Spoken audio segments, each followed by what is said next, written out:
የአሰብ ወደብ በባሌም በቦሌም በውድም በግድም ይመለሳል ሲሉ ጠቅላይ ሚኒስትር አብይ አህመድ ተናገሩ።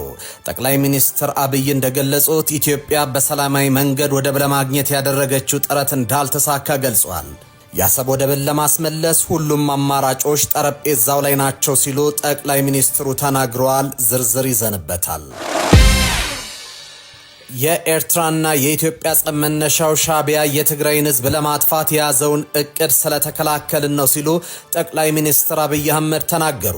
ጠቅላይ ሚኒስትሩ ዛሬ በፓርላማ እንደገለጹት በሰሜኑ ጦርነት ወቅት ላይ የሻዕቢያ ወታደሮች የትግራይ ከተሞች መከላከያ መግባቱን ተከትሎ እየገቡ ዜጎችን ሲገድሉና ሲዘርፉ ነበሩ ሲሉ ተናግረዋል። ጠቅላይ ሚኒስትር አብይ ዶናልድ ትራምፕን ተቹ። ጠቅላይ ሚኒስትሩ የአሜሪካው ፕሬዝዳንት ዶናልድ ትራምፕ የህዳሴውን ግድብ በእኛ ገንዘብ ነው የተሰራው ማለታቸውን ተከትሎ ማንም አንድ ብር የረዳን የለም ሲሉ ተናግረዋል። የጠቅላይ ሚኒስትሩን ንግግር ተከትሎ ትራምፕ ምላሽ ይሰጣሉ ተብሎ ተጠብቋል። ታዳምጡታላቸው። የአማራ ክልልና የውጭ ጉዳይ ሚኒስትር የነበሩትን አቶ ገዱ አንዳርጋቸውን ሻዕቢያን በትግራይ ክልል ላይ ሲፈጽም የነበረውን ግፍ እንዲያቆም ልኬው ነበረ ሲሉ ጠቅላይ ሚኒስትሩ ተናገሩ። የኤርትራና የኢትዮጵያ ግጭት ቀይ ባህርን ከመጠየቃችን አስቀድሞ የተፈጠረ ነው ብሏል። በደቡባዊ ትግራይ ቀጠና ከባድ ውጊያ እየተደረገ ነው። ውጊያው የህወሓት ኃይልን ለመበተን ተገዷል የተባለ ሲሆን የሐራ መሬት ኃይሎች ቀጠናውን ሙሉ በሙሉ ለመቆጣጠር ከጫፍ መድረሳቸው ታውቋል። የመቀሌውን ዋና መንገድ ለመቁረጥ የሚደረገው ግብግብ የቀጠለ ሲሆን የህወሓት አርሚ 50 ወታደሮችን አንዋጋም በሚል ማመጻቸውም ተነግሯል። በሌላ በኩል አንድ ግዙፍ የኤርትራ ክፍለ ጦር ሱዳን ሐምዳት ገብቷል። ጦሩ ወደ ሐምዳት የገባው ለህወሓቱ አርሚ 7 ድጋፍ ለመስጠት ነው ተብሏል። ወታደራዊ መረጃዎችን በስፋት እናስቃኛቸዋለን። ህወሓት በጠለምት የከፈተውን ጥቃት ተከትሎ ተቋርጦ የነበረው የአየር በረራ ዛሬ ተጀመረ። ከሰሞኑ ቤታቸው የነበሩ ሰራተኞችም ወደ ስራቸው እንዲመለሱ እንደተነገራቸው ምንጮች ተናግረዋል። ትሰሙታላቸው። ታዋቂዋ ባለሀብት በረከት ገበሬዋ ከእስር ተፈታለች። የባለሀብቷ እስር ምክንያት መነጋገሪያ ሆኖ የሰነበተ ሲሆን በምን ምክንያት እንደታሰረች ዝርዝር ምክንያቱ ታውቋል። በዘገባችን አካተነዋል። ጤና ይስጥልኝ። የዕለቱን ዜናዎች ይዘን ቀርበናል። ቻናላችንን ላይክ፣ ሼር እና ሰብስክራይብ ታደርጉ ዘንድ በመጋበዝ በዝርዝርና በትንታኔ ወደምንመለከታቸው ጉዳዮች ተሻገርኩኝ። የአሰብ ወደብ በባሌም በቦሌም በውድም በግድም ይመለሳል ሲሉ ጠቅላይ ሚኒስትር አብይ አህመድ ተናገሩ። ጠቅላይ ሚኒስትር አብይ እንደገለጹት ኢትዮጵያ በሰላማዊ መንገድ ወደብ ለማግኘት ያደረገችው ጥረት እንዳልተሳካ ገልጿል። ከ5000 ኪሎ ሜትር ከሚረዝመው የቀይ ባህር ዳርቻ 50 ኪሎ ሜትር ኢትዮጵያ ለማግኘት ጥረት ብታደርግም በሻዕቢያ ሻፈረኝ ባይነት ሳይሳካ ቀርቷል ብሏል። በተለይ አሰብ ላይ በርካታ መዋለ ንዋይ አፍስሰናል። አሰብን በሰጥቶ መቀበል መርህ ስጡን ብንላቸው የኤርትራ መንግስት ግን ፍቃደኛ ሳይሆን መቅረቱን አስታውቋል። የወደብ ጉዳይ የህልውና ጉዳይ ስለሆነ ኢትዮጵያ መጠየቋን አታቆምም ያሉት ጠቅላይ ሚኒስትሩ አሰብ በባሌም በቦሌም ይመለሳል ሲሉ ተናግረዋል። የኤርትራና የኢትዮጵያ ጸብ መነሻው ሻዕቢያ የትግራይ ህዝብን ለማጥፋት የያዘውን እቅድ ስለተከላከልን ነው ሲሉ ጠቅላይ ሚኒስትር አብይ አህመድ ተናገሩ። ጠቅላይ ሚኒስትሩ ዛሬ በፓርላማ እንደገለጹት በሰሜኑ ጦርነት ወቅት ላይ የሻዕቢያ ወታደሮች የትግራይ ከተሞችን መከላከያን ተከትለው እየገቡ ዜጎችን ሲገድሉና ሲዘርፉ ነበሩ ሲሉ ተናግረዋል። ይህ በሁለቱ ወገኖች መካከል የግጭት ምክንያት ነው ብለዋል። ብዙዎች እንደሚገምቱት ጸቡ የተጀመረው በቀይ ባህር ጉዳይ ሳይሆን በጦርነት ወቅት የኤርትራ ጦር በትግራይ ህዝብ ላይ በፈጸመው ግፍና በደል መሆኑን ጠቅላይ ሚኒስትር አብይ አህመድ ገልጸዋል። ጠቅላይ ሚኒስትሩ በወቅቱ እናቶ ገዱ አንዳርጋ ሉክ አድርገው ወደ ኤርትራ ሲልኩ የትግራይ ህዝብን አትጉዱ የሚል ጥብቅ ትዕዛዝ ሰጥተው እንደነበርም አስታውሰዋል። ነገር ግን የኢትዮጵያ ሰራዊት አንድን ከተማ ለቆ ሲወጣ የኤርትራ ጦር እየተከተለ ከተሞቹን ያጠቃና ህዝብን ይበድል እንደነበርም ጠቅላይ ሚኒስትሩ ተናግረዋል። በተለይ ደግሞ በወቅቱ የኢትዮጵያ ሰራዊት ወደ መቀሌ ከተማ ያልገባው የኤርትራ ጦር ወደ ከተማ ገብቶ ጥፋት እንዳያደርስና ከተማዋን እንዳያፈርስ በማሰብ እንደነበርም ተገልጿል። ይህ በሁለቱ ሀገራት መሪዎች መካከል የቆየ ቅሬታን በመጨመሩም በመጨረሻም የፕሪቶሪያው የሰላም ስምምነት ሲፈረም ከፍተኛ ግጭትና መለየት እንዲፈጠር ዋነኛ ምክንያት ሆኗል ሲሉ አስታውቀዋል። ጠቅላይ ሚኒስትር አብይ የቀድሞ የአማራ ክልልና የውጭ ጉዳይ ሚኒስትር የነበሩትን አቶ ገዱ አንዳርጋቸው ሻዕቢያ በትግራይ ክልል ላይ ሲፈጽም የነበረውን ግፍ እንዲያስቆም ልኬው ነበር ሲሉ አስታወቁ። የኤርትራና የኢትዮጵያ ግጭት ቀይ ባህርን ከመጠየቃችን አስቀድሞ ነው ሲሉ ተናግረዋል። አንዳንድ ሰዎች በኢትዮጵያና ኤርትራ መሃል ችግር የተፈጠረው ኢትዮጵያ የባህር በር ጥያቄ በማንሳቷ ነው ይላሉ። ነገር ግን አይደለም። ጸቡ የተጀመረው ብዙዎች እንደሚያስቡት የቀይ ባህር ጉዳይ ሲነሳ አይደለም። በትግራይ ውጊያ ሲጀመር የመጀመሪያው ዙር ውጊያ ሽሬን ካስለቀቀም በኋላ የኤርትራ ጦር ከኋላ ሆኖ ሽሬን ተከትሎ ገብቶ የግለሰቦችን ቤትና ፎቅ ማፍረስ ጀመረ። ያኔ ጸብ ተጀምሯል። አልተናገርንም እንጂ አክሱምን ይዘን ስናልፍ አክሱም ገብቶ ወጣቶችን በጅምላ ሲረሽን ጸቡ ተፈጽሟል። አድዋን ይዘን ስናልፍ ደግሞ አድዋም ፋብሪካዎችን ሲሰርቅና ሲፈታታ ጸቡ ተጋግሏል። አዲግራት ደርሰን የመድኃኒት ፋብሪካውን የሚነቅለውን ነቅሎ የማይነቅለውን ሲያፈርሱ ጸቡ ጫፍ ደርሷል። ነገር ግን በዚያ ወቅት የኢትዮጵያ መንግስት በዚህም በዚያም የመዋጋት አቅም አልነበረውም። ይህ ሁሉ ሲደረግ በርካታ ኢንቮይ በወቅቱ ወደ ኤርትራ ልኬ ነበር። ከላኳቸው ሰዎች መሃል ገሚሶቹ ከኔ ጋር የሉም። ለምሳሌ አቶ ገዱን 2 ጊዜ ልኬያቸዋለሁ። የላኳቸው የትግራይ ህዝቤን አታጎሳቅሉ ብዬ ነው።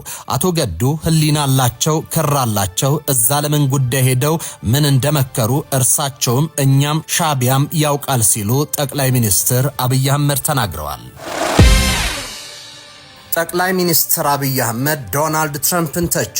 ጠቅላይ ሚኒስትሩ የአሜሪካው ፕሬዝዳንት ዶናልድ ትራምፕ የህዳሴው ግድብ በእኛ ገንዘብ ነው የተሰራው ማለታቸውን ተከትሎ ማንም አንድ ብር የረዳን የለም ሲሉ ተናግረዋል። የጠቅላይ ሚኒስትሩ ንግግር ተከትሎ ትራምፕ ምላሽ ይሰጣሉ ተብሎ ተጠብቋል። ታላቁ የኢትዮጵያ ህዳሴ ግድብ የኢትዮጵያን የጋራ ሀብትና የአንድነታቸው ትልቁ ማሳያ መሆኑን ጠቅላይ ሚኒስትር አብይ አህመድ ገልጸዋል። ይህ ግዙፍ ፕሮጀክት ያለ አንድ ብር የውጭ እርዳታና ብድር በጀግኖች ኢትዮጵያን ቁርጠኛ አቋምና በጋራ መቆም ጥበብ ብቻ እውን የሆነ ድንቅ የታሪክ ምዕራፍ ነው ሲሉ ጠቅላይ ሚኒስትሩ ተናግረዋል። ጠቅላይ ሚኒስትሩ አጽንኦት ሰጥተው እንደተናገሩት ይህን ግዙፍ ፕሮጀክት ያለ ብድርና እርዳታ በራስ አቅም ያሳካ መንግስትና ህዝብ ሌሎች ፕሮጀክቶችን አይሰራም ሊባል አይችልም ሲሉ ተናግረዋል። የህዳሴው ግድብ መጠናቀቅ ኢትዮጵያ ጨክና ከተነሳችና በአንድነት ከቆመች የማይቻል ነገር እንደሌለ ለዓለም ያስመሰከረ በት ታላቅ የድል አርማ ሆኖ ለትውልድ ይተላለፋል ብለዋል።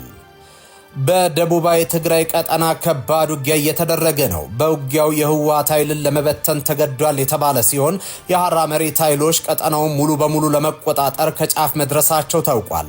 የመቀሌውን ዋና መንገድ ለመቁረጥ የሚደረገው ግብግብ የቀጠለ ሲሆን የህወሓት አርሚ 50 ወታደሮች አንዋጋም በሚል ማመጻቸውም ተነግሯል። በሌላ በኩል አንድ ግዙፍ የኤርትራ ክፍለ ጦር ሱዳን ሐምዳት ገብቷል። ጦሩ ሐምዳት የገባው ለህወሓት አርሚ 70 ድጋፍ ለመስጠት ነው ተብሏል። ጋሽ ባርክ የነበረው የኤርትራ 65ኛ ክፍለ ሰራዊትና 1ኛ 3ኛ ብርጌድ ወደ ሱዳን ሐምዳት መግባቱም ታውቋል። ቀደም ሲል ጀምሮ በሱዳን ሰፍሮ ለአልቡርሃን የሚዋጋው አርሚ 70 መቀሌ ላለው የህወሓት ሰራዊት አዛዦች መላኩም ተመላክቷል። መልእክቱን ከተቀበሉት የህወሓት አመራሮች በተገኘው መረጃ መሰረት ወደ ሱዳን ሐምዳት የገባው የሻዕቢያ ጦር በኤርትራ አቅም ከባድ የተባለ መሳሪያ የታጠቀ ነው። በስፍራው ኡስማን የተባለ የሱዳን ደህንነት መኮንን አቀባበል እንዳደረገላቸው በቪዲዮ የተደገፈ መረጃ ያስረዳል። ሻዕቢያ ተዋጊዎቹን ወደ ስፍራው ያቀኑት ባለፉት ሳምንታት የህወሓት ኤርትራና ሱዳን ኃይሎች የፋኖ አመራሮችን አካተው ጥምረት መፍጠራቸውን ይፋ ካደረጉ በኋላ እንደሆነም ታውቋል። አዲስ የተቋቋመው የአማራ ፋኖ ብሔራዊ ንቅናቄ የህዝብ ግንኙነት ኃላፊ አስረስ ማረ ዳምጤ ከዚህ ጥምረት በኋላ የአፍሪካ ቀንድ የሚበለጽገው ይህ ህብረት መንግስት ሲሆን ነው በማለት መናገራቸው የሚታወስ ነው። የሻዕቢያ ወታደሮች ወደ ሱዳን ሐምዳት መግባታቸውን ተከትሎ በተለምዶ ሳምሬ የሚባሉት የአርሚ 70ና የፋኖ ኃይል በጣምራ በወልቃይት በኩል ጥቃት ለመሰንዘር በዝግጅት ላይ መሆናቸውን በተደጋጋሚ ሲገለጽ ነበር። ህወሓት በጠለምት የከፈተውን ጥቃት ተከትሎ ተቋርጦ የነበረው የአየር በረራ ተጀመረ። ከሰሞኑ ቤታቸው የነበሩ ሰራተኞች ወደ ስራቸው እንዲመለሱ እንደተነገራቸው ምንጮች ተናግረዋል። በመቀሌ ከተማ የሚገኘው ድሪም የአውሮፕላን ትኬት መሸጫ ቢሮ ለዛሬ ሳምንት በረራዎች እንዳሉ ተገልጾላቸው ሽያጭ ሲያከናውኑ መዋሉን ለኢትዮጵያ ኢንሳይደር አስታውቋል። ለዛሬ በረራዎች የተዘጋጁት ሁሉም ትኬቶች ተሸጠው ማለቃቸውን የገለጸው ድርጅቱ ለረቡዕ ጉዞ የሚሆኑ ትኬቶችም ከዛሬ ጠዋት ጀምሮ ለሽያጭ እንደሚቀርቡም አመላክቷል። የአየር መንገዱ በረራ ከተቋረጠባቸው የትግራይ ከተሞች መካከል አንዱ ወደ ሆነው ሽረ ከተማ በዛሬው ዕለት ከጠዋቱ 12 ሰዓት ከ40 ጀምሮ ከአዲስ አበባ የሚነሳ በረራ እንዳለ ተቋሙ ዛሬ በድረገጹ ሲያስተዋውቅ ውሏል። ከአዲስ አበባ ወደ አክሱም ከተማ ከጠዋቱ 1 ሰዓት ከ50 ጀምሮ የሚደረግ በረራ መኖሩን የተቋሙ ድረገጽ በተመሳሳይ ሁኔታ አመላክቷል። ከአክሱም ወደ አዲስ አበባ የሚደረግ የመንገደኞች በረራ በነገው ዕለት እንደሚኖር ከአየር መንገዱ መልእክት እንደደረሳቸው ስማቸው እንዳይጠቀስ የፈለጉ አንድ የአዲስ አበባ ከተማ ነዋሪ ተናግረዋል። እኚሁ ግለሰብ እናታቸው ከ15 ቀናት በፊት ለሰርግ ወደ አክሱም ከተማ መጓዛቸውንና በመጪው የካቲት 5 ለመመለስ ትኬት ቆርጠው እንደነበርም አስታውሰዋል። ሆኖም ወደ ትግራይ ከተሞች የሚደረገው በረራ መቋረጡን ተከትሎ ከዚህ በፊት በሰሜን ኢትዮጵያ የነበረው አይነት ጦርነት ከተጀመረ ከእናታችን ጋር ተለያይተን ልንቀር ነው በሚል ስጋት ምክንያት መላው ቤተሰብ ጭንቀት ላይ ወድቆ እንደነበር ግለሰቡ አስረድቷል። በዚህ ምክንያትም አየር መንገዱ በረራ ድንገት ከተጀመረ የጉዞ ማስተካከያ ለማድረግ ወስነው በየቀኑ ክትትል ሲያደርጉ መቆየታቸውን አስረድቷል። የአዲስ አበባ ነዋሪ ክትትላቸው ፍሬ አፍርቶ በነገው ዕለትም ከአክሱም ወደ አዲስ አበባ ለሚደረግ በረራ ዛሬ ትኬት አግኝተው መቁረጣቸውን አብራርቷል። ከአየር መንገዱ ትኬት ቢሮም የቅድመ በረራ ማረጋገጫ እንዲያደርጉ የኢሜል መልእክት እንደደረሳቸው አመላክቷል። በደረሳቸው የኢሜል መልእክት መሰረትም ከአክሱም ወደ አዲስ አበባ ለሚደረገው በረራ ቼኪን ማድረጋቸውንና በረራው ለነገ ጠዋት 4 ሰዓት ዝግጁ መሆኑን የሚገልጽ ማረጋገጫ መልእክት እንደደረሳቸውም አክለዋል። ላለፉት ወራት በፌዴራል ፖሊስ ቁጥጥር ስር ሆና ምርመራ ሲካሄድባት የቆየችው በረከት ወርቁ አደራ በረከት ገበሬዋ ከእስር መፈታቷ ተሰማ። ግለሰቧ በከባድ ወንጀሎች ተጠርጥራ ጉዳዩ በፍርድ ቤት እየታየ ባለበት ወቅት በድንገት መፈታቷ በአቤቱታ አቅራቢዎችና በሕዝብ ዘንድ ትልቅ ጥያቄን አስነስቷል። በረከት ወርቁ በመጀመሪያ በቁጥጥር ስር የዋለችው የሐሰተኛ የመከላከያ ሰራዊትና የብሔራዊ መረጃና ደህንነት አገልግሎት መታወቂያዎችን እንዲሁም ልዩ ሰነዶችን ስትጠቀም ተገኝታ እንደነበር ይታወሳል። ይሁን እንጂ ግለሰቧ በቁጥጥር ስር መዋሏን ተከትሎ በርካታ ዜጎችን በማጭበርበር ወንጀል ተጎድተናል የሚሉ አቤቱታዎችና ማስረጃዎች ለፌዴራል ፖሊስ ሲያቀርቡ ቆይተዋል። ፖሊስ ሲያጣራቸው የቆዩት ዋና ዋና የወንጀል ጥርጣሬዎች መካከል አንደኛው በሐሰተኛ ሰነድ መገልገል የሚል ነው። በረከት የመንግስት የጸጥታ ተቋማትን መታወቂያ በማዘጋጀትና መጠቀም ተጠርጥራለች። ሁለተኛ የሰዎች ዝውውር ሲሆን በህገወጥ የሰዎች ዝውውር ወንጀል ተሳትፎ መኖር በሚል ፖሊስ እንደጠረጠራትም ተገልጿል። ሌላኛው ደግሞ የማጭበርበር ወንጀል ነው። በረከት የተለያዩ አካላትንና ግለሰቦችን በተለያዩ ዘዴዎች ማታለልም ክስ ቀርቦባታል። የፌዴራል ፖሊስ በግለሰቧ ላይ ልዩ ልዩ ማስረጃዎችን በማሰባሰብ ላይ የነበረ ሲሆን በአንዳንድ መዝገቦች ላይ ዋስትና የሚያስከለክል መዝገብ ከፍቶ ምርመራውን ሲያከናውን ቆይቷል። ይሁን እንጂ የፍርድ ቤቱ ሂደቱ ሳይጠናቀቅ ውሳኔ ሳይሰጥበት በድንገት ከስር መለቀቋ አቤቱታ አቅራቢዎችን ጨምሮ ጉዳዩን ሲከታተሉ የነበሩ ወገኖች ላይ ግርምትን ፈጥሯል። ግለሰቧ የተፈታችበት ትክክለኛ ምክንያት እስካሁን ከሚመለከተው የህግ አካል በይፋ አልተገለጸም። ሁኔታው በህግ አለመገለጹ ታውቋል። ኢራን የተፈጠረውን ውጥረት በተመለከተ ከየትኛውም ወገን ለሚሰነዘር አወንታይም ሆነ አሉታዊ ነገር ተመጣጣኝ ምላሽ እንደምትሰጥ አስታወቀች። የውጭ ጉዳይ ሚኒስትር አባስ አግራቺ ከአሜሪካ በኩል የሚሰነዘሩ ዛቻዎችና የውይይት ሀሳቦችን በመጥቀስ ኢራን ለሁሉም እንዳመጣጡ ምላሽ እንደምትሰጥ ተናግሯል። በአክብሮት ለሚያናገረን በአክብሮት እንመልሳለን፣ በማስፈራራት ለሚያናገረንም በተመሳሳይ ቋንቋ መልስ እንሰጣለን። ለዲፕሎማሲ ዝግጁ ነን፣ ነገር ግን ዲፕሎማሲን ከማስፈራራትና ከጫና ጋር አብሮ ሄድም ዲፕሎማሲ የራሱ መንገድ አለው ብለዋል። የኢራን ዋነኛ ዲፕሎማትን ጨምሮ አሜሪካ ወደ ዲፕሎማሲው ፊቷን ያዞረችው በህዝባዊ ተቃውሞ ማካኝነት የታሰበው ሴራ ስላልተሳካ ነው ሲሉ ወቅሰዋል። ሚኒስትሩ በድጋሚ አሜሪካና እስራኤል በሺዎች የሚቆጠሩ ሰዎች ተገድለውባታል በተባለው ለሳምንታት በዘለቀው ተቃውሞ ውስጥ ተሳትፈዋል ሲሉም ከሰዋል። በኢራን የተካሄደው ተቃውሞ ኢራን ከእስራኤልና ከአሜሪካ ጋር ባለፈው ዓመት ሰኔ 12 ቀን ያደረጉት ጦርነት ተከታታይ ጥቃት ነው በማለት ተቃውሟቸውን ከህዝቡ ፍላጎት ጋር የሚያገናኘው አንዳች ነገር የለም ብለዋል። አሜሪካ በኢራን ላይ ጥቃት እንድትፈጽም እየዛተችና ኢራን ምላሽ እንደምትሰጥ እያስጠነቀቀች ባሉበት ጊዜ ንግግር ለመጀመር ጥረት እየተደረገ ይገኛል። የውጭ ጉዳይ ሚኒስትሩ ግን የንግግር ሐሳብ የመጣው ሴራቸው ከከሸፈ በኋላ ነው።